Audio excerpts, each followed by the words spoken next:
Olá pessoal, tudo bem?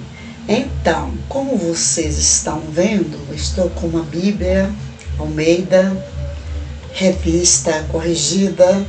Quando fala revista é porque foi corrigida, não é mesmo? Então, mas antes eu vos digo que a graça e a paz do nosso Senhor Jesus Cristo esteja com todos, porque estando nós sob a graça de Deus, por intermédio de Jesus Cristo, consequentemente, estaremos em paz conosco e em paz com todos, independente dos desertos, independente das circunstâncias que estivermos vivendo, tá? Independente das dificuldades, explicando melhor, com mais clareza. Então, hoje é um livro sobre a fé, mas vai ser uma palavra breve. Mas não é por ser uma palavra breve que eu não hei de levantar os meus olhos espirituais para o alto e pedir a Deus para falar através da minha boca, ou por meio da minha boca, que o Espírito Santo venha me encher, em nome de Jesus. Altíssimo e soberano Deus, neste momento, em nome do teu Filho amado Jesus Cristo, eu te peço, Senhor, coloque as palavras certas na minha boca, para que eu venha falar aquilo, Pai, que o Senhor há muito tempo tocou em meu coração para esclarecer através deste vídeo, através dessa gravação, Senhor. Em nome de Jesus Cristo, me ajuda, Pai, a falar com clareza, de modo que as pessoas que ouvirem esta gravação não façam nenhuma confusão. Então eu já vou logo esclarecendo, que em nome do teu Filho amado Jesus Cristo, Deus. Então, pessoal, eu já vou logo esclarecendo que é sobre o início do ministério de Jesus, o que aconteceu a ele. Nós sabemos que Jesus nasceu em Nazaré, mas em Nazaré ele não pôde dar início ao seu ministério, nem dar início. Ali ele foi batizado no Rio Jordão, mas seu ministério foi realizado mais em Cafarnaum, certo? E depois de ele andar por vários lugares, de operar maravilhas, milagres em vários lugares, ele retornou a Nazaré. Vamos ver o que aconteceu com Jesus em Nazaré? E é sobre isso o que nós vamos ver aqui, porque, meus amados, Deus tem me incomodado, sabe? Quando eu vejo assim, não é desfazendo das pregações dos irmãos, certo, gente? Porque a gente tem que agradecer a cada irmão, irmã. Quando a gente fala irmão, a gente está falando de irmã também, não importa a idade, que apregou a palavra de Deus, porque bem-aventurados são aqueles que levam a semente, levam a palavra do Senhor, aos cativos, aos que precisam de libertação. Então a gente deve orar por essas pessoas, por todos que apregoam a palavra de Deus. A gente precisa orar por todos que ensinam sobre esta palavra aqui. Mas como nós somos humanos, muitas vezes nem tudo que a gente fala de acordo com o que realmente Jesus quis dizer, certo? O que realmente a palavra que saiu da boca de Deus quis dizer. Porque nós somos 100% humanos e um pouquinho espirituais. Nós não somos como Jesus, que veio 100% Deus, 100% homem. Então, o que me incomoda, que tem me incomodado, é ouvir as pessoas apregoarem que quando Jesus chegou em Nazaré e ele apregou ali na sinagoga e falou maravilhas ali. Entretanto, ele foi expulso. E há aquele versículo que diz assim, onde ele diz, na verdade, não há profeta com honra em sua pátria, em sua terra, entre sua irmandade. E muitas vezes eu vejo pessoas apregoando essa palavra como se isso fosse da vontade de Jesus. E a gente percebe que há um paradoxo aí. O que é um paradoxo? Um pensamento que contradiz a vontade, tipo a vontade de Jesus. Não era essa. Se fosse essa a vontade de Jesus, de um profeta não ter honra em sua terra, ele não teria ido pregar a palavra de Deus em Nazaré.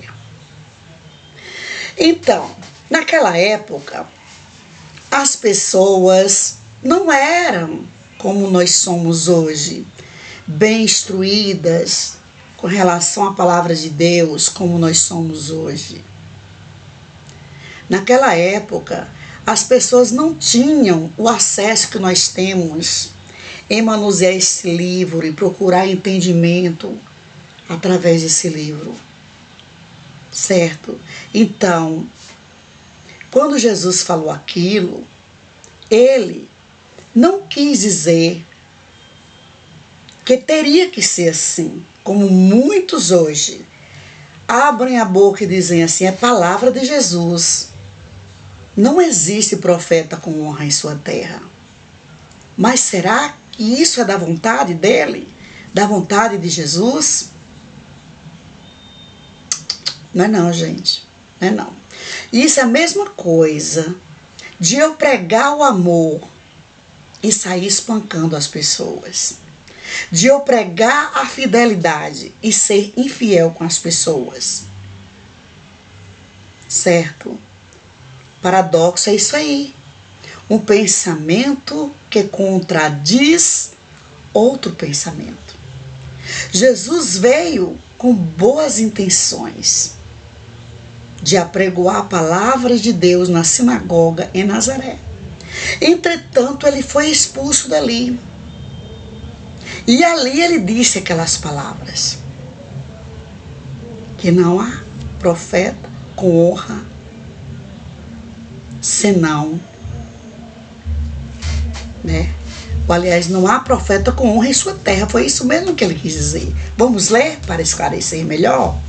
Tem tanto aqui no livro de Marcos, no capítulo 6, Jesus retira-se para Nazaré. E tem também aqui em Lucas, no capítulo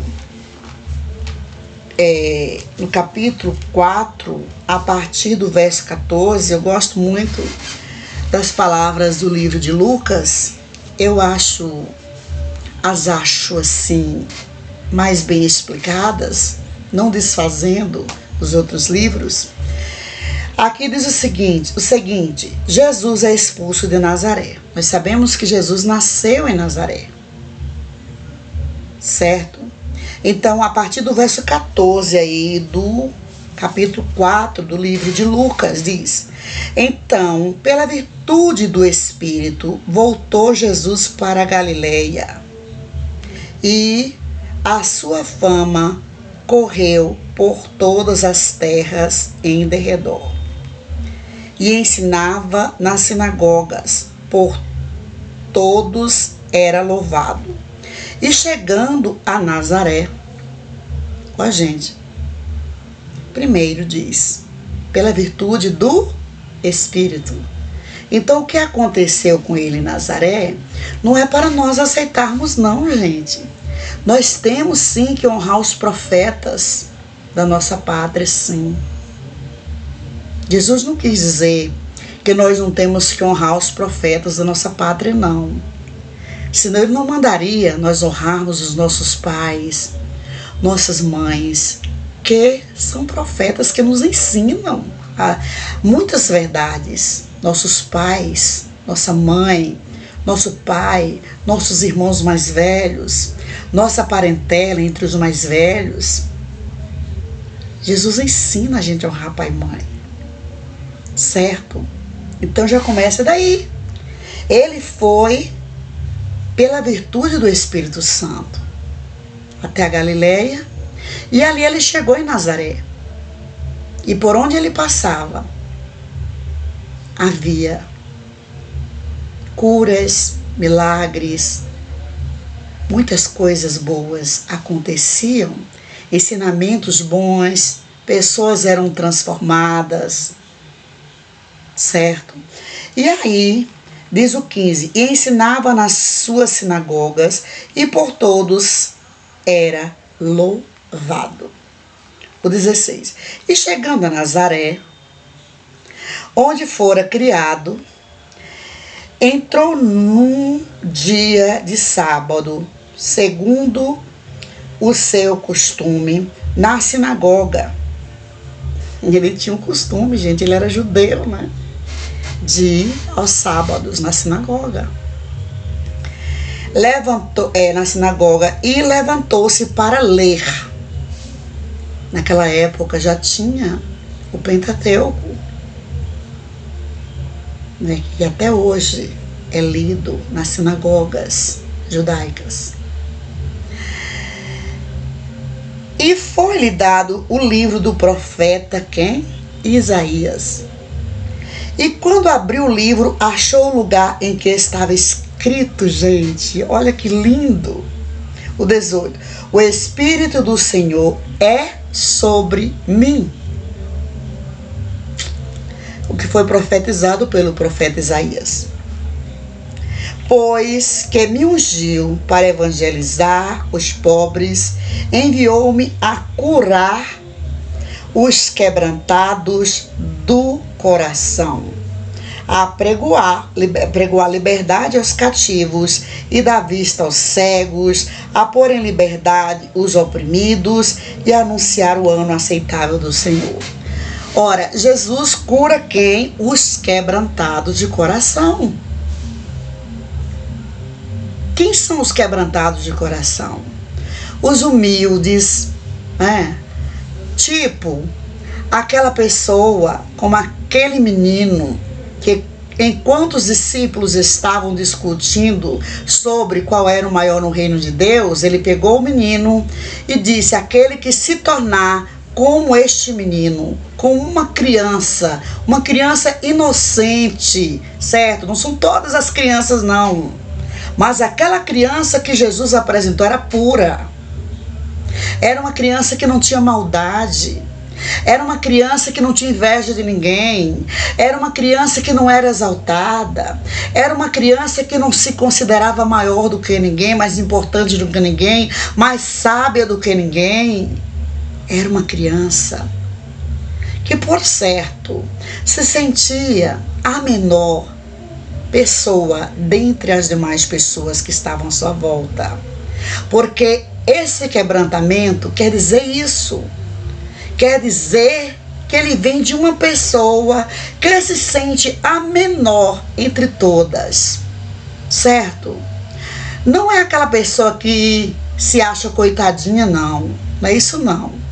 É uma humildade de coração, certo? Eu costumo dizer que a humildade é a pérola do tesouro escondido.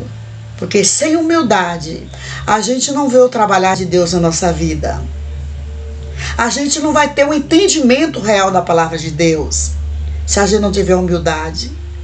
A gente não vai ter, sabe por quê? Porque a gente vai achar que a gente já sabe tudo e a gente aprende uns com os outros.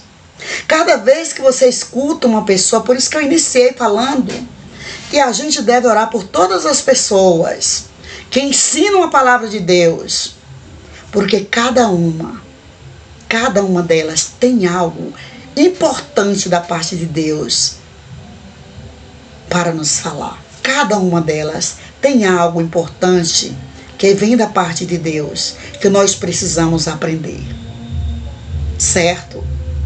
Como eu falei, nós somos 100% humanos e um pouquinho espirituais. Por mais que oremos, por mais que busquemos a presença de Deus, somente Jesus foi 100% homem e 100% Deus. Nós precisamos buscarmos mais e mais e mais, através de oração, sabe? Não é querendo ser aquela santidade, tá? Que não pode nem sorrir, não pode nem brincar com ninguém, andar de cara fechada, andar com todo coberto. Não, não é nada disso não, gente. É de coração mesmo, singeleza de coração. É que é um coração quebrantado de verdade. Esse coração quebrantado, a gente não vai mostrar a ninguém. Ninguém é capaz de ver. Só Deus é que é capaz de ver este coração quebrantado. Não adianta eu querer mostrar esse coração quebrantado enquanto eu estiver orando em voz alta, enquanto eu estiver apregoando a palavra, enquanto eu estiver cantando louvores, orando. Não, não adianta eu querer mostrar. Porque nem eu mesmo vou ver esse quebrantamento.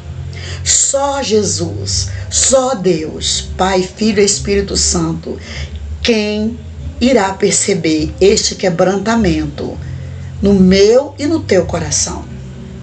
Quando eu falo meu, eu estou falando teu também, o nosso coração, certo? Então, no princípio nós já vimos aí que Jesus foi como? Pela virtude do Espírito Santo. Então, se ele foi cheio da virtude do Espírito Santo, o que aconteceu com ele na sinagoga em Nazaré não foi da vontade dele não, gente. Não é para ser assim, não é para nós dizermos, foi palavra do Senhor, que não há profeta como em sua terra, e concordar com isso não, gente, menosprezar o nosso irmão, a nossa irmã, que nós conhecemos há tanto tempo, menosprezar a palavra que ela está pregoando, a mensagem que ela está trazendo para nós, não. E achar que o que tem valor é só o que vem de fora, não, gente. Nós observamos aí um paradoxo. Não foi da vontade de Deus, não é da vontade de Deus isso aí. Nós percebemos aí que Jesus, ele não ficou nada satisfeito com o resultado do que o povo fizeram com ele. Enquanto ele pregava a palavra na sinagoga, a gente percebe isso.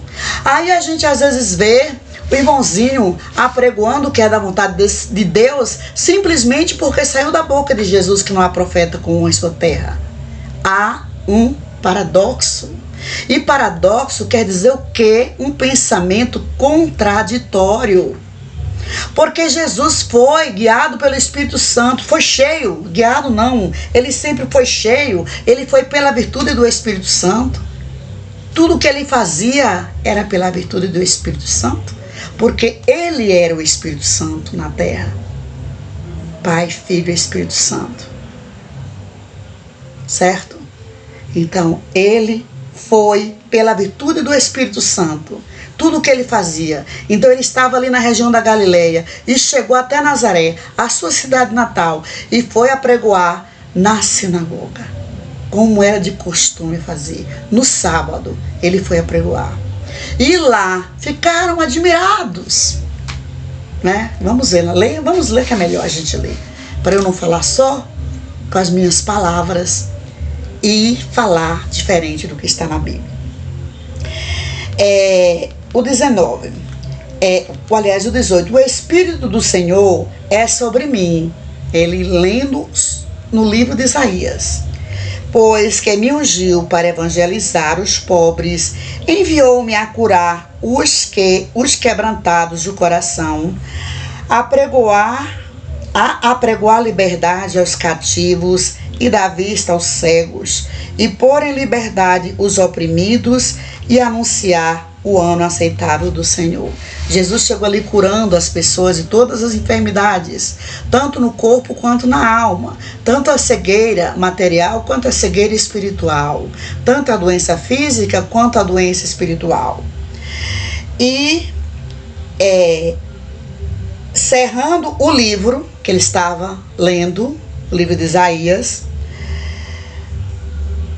e tomando aliás, e tornando a dar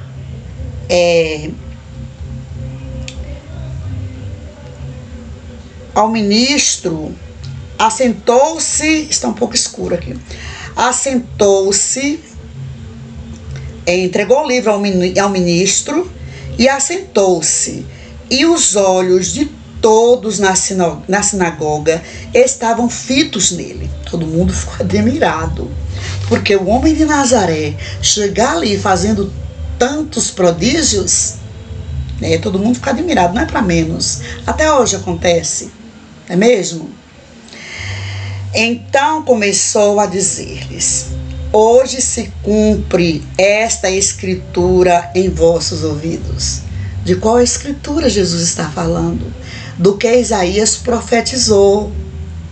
Isaías, que sempre foi chamado profeta messiânico, porque ele foi o profeta que mais profetizou sobre a vinda de Jesus, a vinda de Deus por intermédio de Jesus Cristo, certo?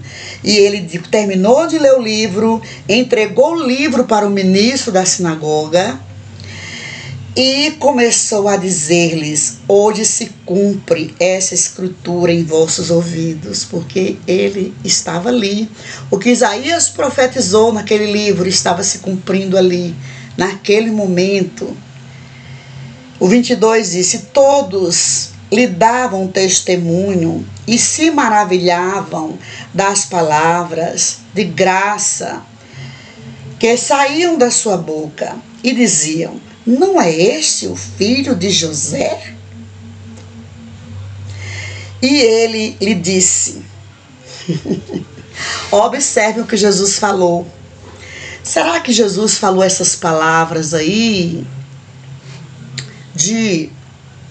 foi de bom grado que ele disse aqui? Se lá no princípio diz que foi pela virtude do Espírito Santo que ele chegou a Nazaré, a Galileia, e chegou a Nazaré, sua terra?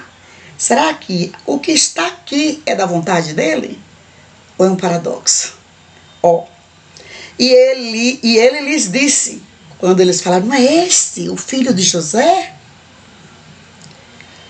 E ele lhes disse: sem dúvida, me direis, né, que eles poderiam dizer a ele este provérbio: médico, cura-te a ti mesmo. Faze também aqui na tua pátria tudo o que ouvimos ter sido feito em Cafarnaum. Nós sabemos que o ministério de Jesus foi começado em Cafarnaum, não foi em Nazaré. Ele já estava vindo de Cafarnaum e passou em Nazaré. E aconteceu isso. O 24 diz, em verdade vos digo que nenhum profeta é bem recebido na sua pátria. Gente, é um paradoxo, gente. Não é para nós aceitarmos isso, não. Porque saiu da boca de Jesus, não. Não foi da vontade dele isso aqui. Senão ele não teria ido apregoar a palavra em Nazaré. No princípio disse que ele foi pela virtude, ele foi pela virtude do Espírito Santo apregoar lá. É óbvio que ele sabia o que iria acontecer. Mas isso aqui não é pra gente não é para servir pra gente como exemplo, não. Se nós já sabemos dessa verdade aqui, desse paradoxo, não é para nós menosprezarmos o nosso pastor, o nosso presbítero, o nosso diácono, diaconisa que apregou na igreja, o nosso irmão, a nossa irmã, cooperador, valorizando somente os que vêm de fora. Quando vem de fora, é tanto glória a Deus e aleluia, não é mesmo? Mas quando é o irmãozinho, o culto é diferente. O irmãozinho que está acostumado a ir ao culto todos os dias. Então, aqui está escrito, o 25 diz: em verdade vos digo que muitas viúvas existiam em Israel nos dias de Elias, quando o céu se cerrou por 3 anos e 6 meses, de sorte que em toda a terra houve grande fome, e nenhuma delas foi enviada Elias, senão a Serepta de Sidom, a uma mulher viúva. Essa mulher era uma mulher que tinha o coração quebrantado. Aqui está comprovando. Não foi ela que mostrou isso, não sou eu que estou dizendo, mas pelo que aconteceu a ela. Jesus está dizendo que houve fome, houve seca, porque faltou chuva, faltou mantimento, tá? A agricultura não deu nada e as pessoas estavam passando fome. E Elias estava ali na caverna, refugiado, com medo de Jezebel, que estava matando todos os profetas, e Deus alimentava Elias ali através de um corvo que levava pão e levava água. Pão é comida, né, gente? E água para Elias. E disse: levanta, Elias, vai até Serepta. E explicou tudo para ele. E ele foi. Aquela viúva tinha o coração quebrantado. Não foram todas as viúvas que receberam este benefício. Foi um milagre de Deus. E aí Jesus citou, ali naquele momento, na sinagoga em Nazaré, Jesus citou essa passagem sobre a viúva de Serepta, que a ela foi enviado o profeta Elias para lhe fazer o milagre do azeite e da farinha em sua casa, de modo que ela não morreu, nem o filho dela, não morreram de fome. Em época de seca, teve abundância de mantimento na casa daquela viúva de Serepta, de Sidom. Não foram todas as viúvas que foram abençoadas como aquela mulher, que tinha um coração quebrantado. E depois no 27 ele diz: e muitos leprosos havia em Israel no tempo do profeta Eliseu, e nenhum deles foi purificado senão Naamã, o Ciro. Ele era Ciro, né? Era um homem, era centurião, acometido de lepra, vivia escondido, porque acometido de lepra geralmente ficavam no leprosário, e ele vivia ali em sua casa, escondido, certo? Com o corpo coberto para que ninguém visse. Ele vivia escondido, gente, dentro de casa. E ali uma menina que era hebreia mandou ele ir até o seu senhor. E ele não queria ir, mas depois ele foi. Por quê? Porque ele era um homem nobre, certo? Rico, de posição, mas que tinha o coração quebrantado. Né? Tinha o coração quebrantado, tanto que Eliseu mandou ele banhar 7 vezes, mergulhar 7 vezes no Rio Jordão, que era o rio mais sujo da região. Ele a princípio ignorou, mas depois ele ouviu os conselhos de outras pessoas à sua volta. E ele foi humilde. Será que todos os leprosos foram beneficiados por Deus como Naamã foi? Não, porque ele tinha o coração quebrantado, certo?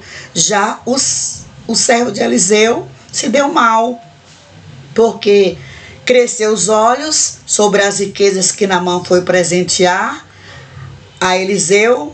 Tá? Um assunto não tem nada a ver com o outro, mas eu me lembrei dessa parte, eu gosto sempre de falar. E Eliseu não quis as riquezas em troca da cura, porque quem curou Naamã foi Deus, não foi Eliseu.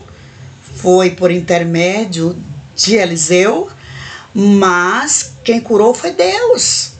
Então ele não quis nada em troca, porque não se vende o milagre. Não se vende a palavra, certo, gente?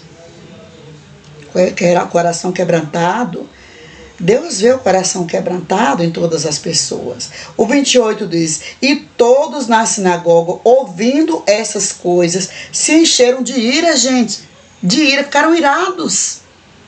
Ele apregoando a palavra do Pentateuco, certo? Tudo que estava no Pentateuco, ele sabia. Ficaram irados. E ali o que eles fizeram? E levantando-se, expulsaram da cidade e o levaram até cume do monte em que a cidade deles estava edificada, para dali o precipitarem. Queriam jogar Jesus do precipício para baixo, né, gente? Queriam matá-lo, certo?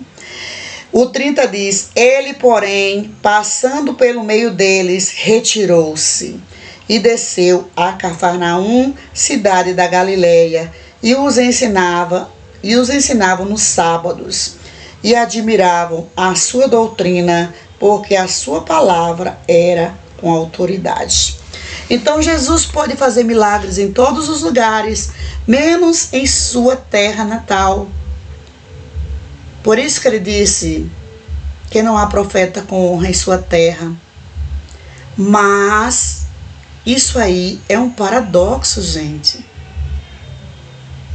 Ele não queria que isso acontecesse. Tanto que, aqui fala, vou ler novamente, ele foi para lá pela virtude do Espírito Santo. Certo?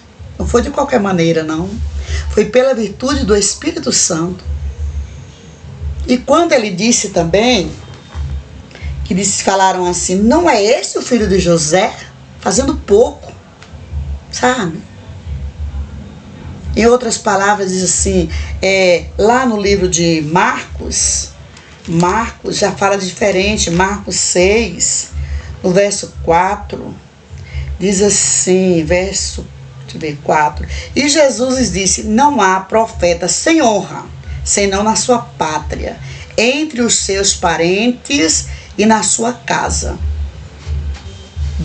Deus manda a gente não honrar o pai e a mãe? Está na cara que é um paradoxo, gente. Não é pra gente seguir isso aí, não. Não é pra gente menosprezar o irmão que a gente está acostumado a ver na igreja quase todos os dias, a pregação dele, uma profecia que ele entregou. Não é para ser assim, não, gente. Nós estamos com a bússola nas mãos, certo? Não é para ser assim, não. Como muitos dizem, foi a palavra que saiu da boca de Jesus. Realmente foi. Mas dá para a gente entender que foi um paradoxo. Um pensamento que contraria a vontade dele.